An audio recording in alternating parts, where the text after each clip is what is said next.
Ever since I've started this channel and somehow got more than 5 of you to subscribe, I have been asked one question a lot. What mods am I using to get my Skyrim to go from this to this? The answer? A lot. Specifically 3003, but I did not grab all these mods by myself. I use a pre-made mod pack, specifically Apostasy by Alio. And if that is all you were looking for, feel free to click off now. It was nice seeing you. But I'm going to also cover how you can get this mod pack for yourselves and why I personally chose Apostasy, while also talking about a few others if you want to do some mod pack shopping. Let's cover the how first, since it's relatively simple if a little annoying. Like many other mod packs, Apostasy is downloaded through Wabbajack, which is free, open source, and will do basically 90% of the work for you. I'll leave a link to the website so you can download it, and the documentation on that site will cover any questions you might have about it better than I can. I also recommend joining the Discord server. Again, there's a link to that on the website, and between that and the documentation, all your bases should be covered. Another thing you'll need is Nexus Premium, which isn't free.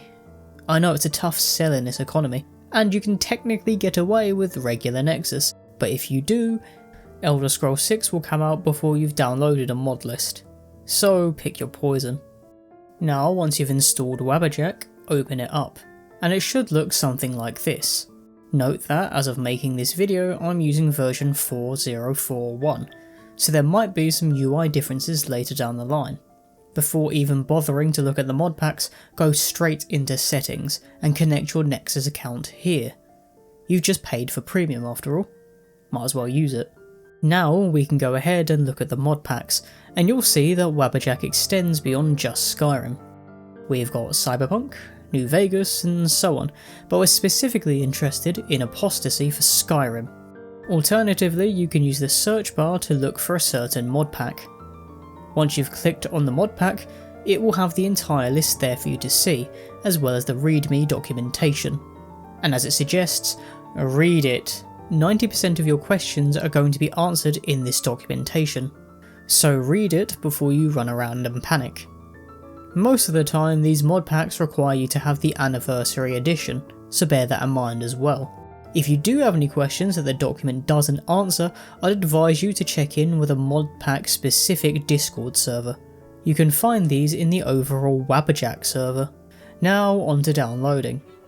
First things first, make space and check the system requirements. Next, you click on install, select or create an installation and download location, preferably not in your C drive, but definitely not in your programming files because you'll run into issues with permissions, and they should be in the same drive. Once that's sorted, click install and go find something to do for the next 5,000 years. It's gonna take a while. Now you might have an issue where the installation can't go ahead because you haven't downloaded all the files, but don't panic. Wabbajack will tell you what mods are missing and provide links to each. Just download them one by one and put the files in your downloads folder, and click install on Wabbajack again. Most of the time it will only be a handful of mods. After waiting for eons, you'll eventually have the downloaded mod list. But how do you play it? Well, this is where you go to your installation location and look for the mod organizer exe. Click on that and it will eventually load the mod organizer. Click on run and bam! You'll have a Skyrim that looks like it was released this decade. So enjoy. Dear God in heaven, it's so beautiful. It's so beautiful. No words. No words. They should have sent a poet.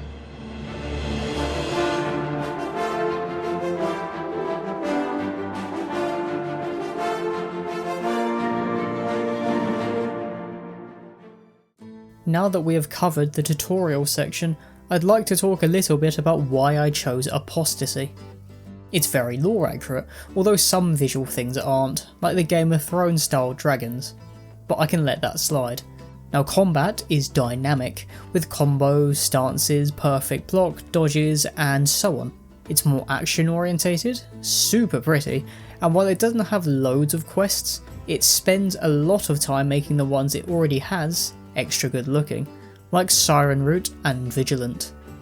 Vanilla followers and quests are expanded upon, and while it can be tough, it's not so tough that you need to lock in just to clear an average dungeon. For me, Skyrim is a comfort game. It's like a late night instant ramen or a hot chocolate during winter, and so I want to maintain that comfort aspect. It's why I don't go so far as something like Lorim, which is incredible and adds so much, but the difficulty and the Requiem system isn't something that I can really get behind. If I wanted something that difficult, I'd just go ahead and play something like Hollow Knight Silksong or one of the Souls games. While I like the action orientated nature of Apostasy, Nolvus takes it too far for me personally, and doesn't feel as much like Skyrim. It's awesome for those who want Skyrim to be a much flashier experience, especially because it's probably one of the best looking mod packs around, but in my opinion it's strayed a little bit too far from Skyrim's core. Then there's Nordic Souls, an experience that is perfect for a first mod pack, because it feels like you just enhanced a regular Skyrim, and is the truest sense of a vanilla plus mod pack for me. And despite being lighter weight than the other ones I've mentioned, it still looks really good, and it's stable. Still, I wanted a bit more from my mods, so I ended up with Apostasy. But, for the record, I recommend all of these mod packs, depending on what you want out of your Skyrim. You might also be asking, hey, if you wanted such a specific experience out of your Skyrim, why didn't you just make your own mod list from the ground up? Well, I did, once upon a time, and the main problem I had was that I spent more time browsing Nexus, trying to fix crashes and incompatibilities, and sitting there downloading, more than I did actually playing Skyrim. Using a mod pack like Apostasy means that I don't have to worry about the modding side of the game and can just enjoy it. Plus, it saves time, and there's a lot of support around it, which is neat for getting help. I could also never make my Skyrim look this good now, considering that I'm a working adult who has a lot of other hobbies and only plays Skyrim a few times a week. But either way, I hope this has been helpful or insightful for at least some of you. And hopefully I'll see you next time. And so the pack was born again as the wolves of Wabbajack, to rule in life and serve in death as the moonlight's bound hunter. And so the pack was born again as the wolves of Wabbajack, to rule in life and serve in death as the moonlight's dark hunter.